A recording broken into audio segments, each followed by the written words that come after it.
Alright, I'm installing louvers onto my Model Y. It's just gonna go in the back rear window that nobody uses. First thing I do is just peel off the 3M tape on the back. It comes already installed, so you just gotta peel it off.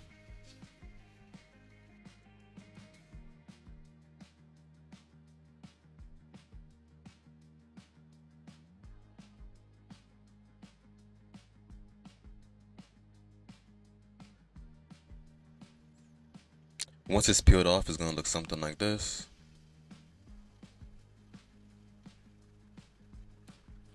Now all you gotta do is to clean the surface, wipe it down.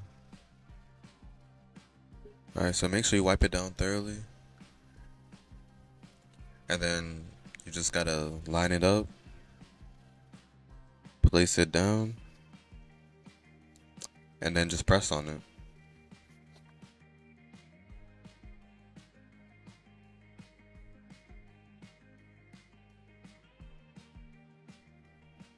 And this is how it looks once it's installed.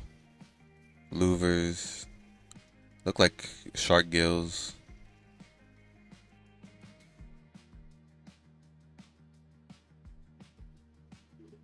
And that's all. Thank you for watching and have a good day.